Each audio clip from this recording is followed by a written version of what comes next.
ABTA test paper 2025 Bangla page নম্বর 754। প্রথম প্রশ্ন, কিন্তু গেলেন তো গেলেনই যে কার যাওয়ার কথা বলা হয়েছে? ছোট মেসোমশাই। ইসাবের পকেট কতটা ছিঁড়েছিল?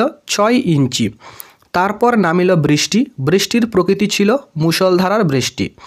আমরাও তবে এইভাবে এ মুহূর্তে নাকি এখানে মরে যাব নাকির কথা বলা হয়েছে। নির্ভীত অবকাশে স্রষ্টা কি সংগ্রহ করেছিলেন? দুর্গমের রহস্য। কৃপা করো পদ্মা কার কাছ থেকে কৃপা প্রার্থনা করেছেন? নিরঞ্জন। কালীর অক্ষর নাইকো পেটে, চণ্ডী পড়েন কোথায়? কালীঘাটে। কলকাতা বিশ্ববিদ্যালয় পরিভাষা সমিতি নিযুক্ত করেছিল 1936 সালে। পরের প্রশ্ন, 19 শতকে কত আনায় 32,000 অক্ষর লেখানো যেত? 12 আনায়। পরের প্রশ্ন, বর্ধমান যাচ্ছি চিহ্নিত পদটি হলো অধিকরণ কারক। রাম শ্যামকে তবলা শেখাচ্ছে, এখানে শ্যামকে হলো প্রযোজ্য কর্তা। রাজনীতি সমস্ত পদটির নাম মধ্যপদলোপী কর্মধারয় সমাস। উপনগরী সমাসটি গড়ে উঠেছে সামীপ্য অর্থে। আজকের দিনটা বেশ কাটলো। গঠনগত দিক থেকে বাক্যটি সরল বাক্য। মহাশয়ের কি করা হয়, এটি কোন বাচ্যের দৃষ্টান্ত? ভাববাচ্য। কর্মবাচ্যের কর্তাকে বলে অনুক্ত কর্তা। বাঁশি বাজে, এটি যে বাচ্য কর্মকর্তী বাচ্য। সে জানতো না, কার কি না জানার কথা বলা হয়েছে। কবি পাবলো নেরুদার অসুখী একজন কবিতায় কথকের প্রিয়তমা নারীকল্প স্বদেশ জানতো না, কথক আর কখনো ফিরে আসবেন না।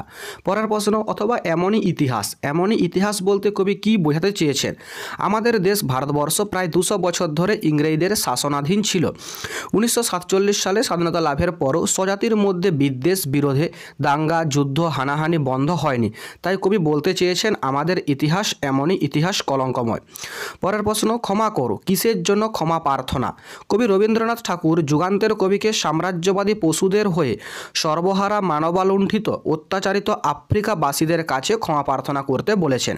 প্রলয় নূতন সৃজন বেদন কথাটির অর্থ কী? জীর্ণ পুরাতনের অবসানেই নতুন সৃষ্টির আবির্ভাব ঘটে।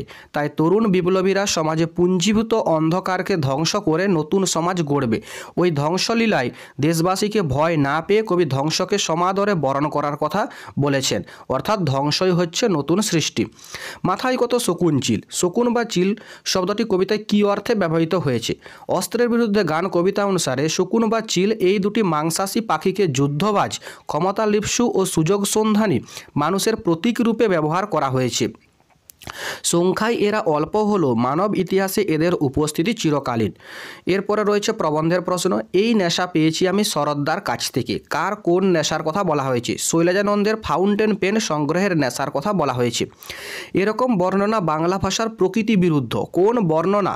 প্রকৃতি বিরুদ্ধ। ইংরেজি থেকে বাংলা ভাষায় হুবহু অনুবাদ অর্থাৎ আক্ষরিক অনুবাদ। পরের প্রশ্ন, হয়তো ফিনিশীয় আমি। ফিনিশীয় হলে বক্তা কী করতেন? ফিনিশীয় হলে বনপ্রান্ত থেকে কুড়িয়ে নিতাম একটি হাড়। কালিদাসের এই উক্তি কাব্যের উপযুক্ত। কোন উক্তি? হিমালয় যেন পৃথিবীর মানদণ্ড। এরপর ব্যাকরণের প্রশ্ন। শূন্য বিভক্তি কাকে বলে? যে শব্দ বিভক্তি শব্দের সঙ্গে যুক্ত হয়ে শব্দকে পদে পরিণত করে কিন্তু নিজে অপ্রকাশিত অবস্থায় থাকে এবং মূল শব্দটির কোনো পরিবর্তন ঘটায় না, তাকে শূন্য বিভক্তি বলে। পরের প্রশ্ন, সাধনকর্তার একটি উদাহরণ দাও। ঢেকি স্বর্গে গেলেও ধান ভানে, এখানে ঢেকির তলে আন্ডারলাইন করবে। সিন্ধু তীরে পদটির ব্যাসবাক্য সহ সমাসের নাম লেখো। সিন্ধু তীরে, সিন্ধুর তীর, এখানে সম্বন্ধ তৎপুরুষ সমাস। ব্যাসবাক্যটি সমাসবদ্ধ করে তার শ্রেণী নির্ণয় করো। ক্রিয়ার সহিত বর্তমান সক্রিয়া, এটি সহার্থক বহুব্রী সমাস। তদ্ধিতার্থক দ্বিগু সমাসের একটি উদাহরণ দাও। দুটি কড়ির বিনিময়ে কৃত দু কড়ি। আমি তাকে ছেড়ে দিলাম, নহর্থক বাক্যে রূপান্তর করো। আমি তাকে ধরলাম না। হোমটাস্ক হয়ে ওঠেনি, বাক্যটিকে জটিল বাক্যে রূপান্তর করো। যা হয়ে ওঠেনি তা হোমটাস্ক।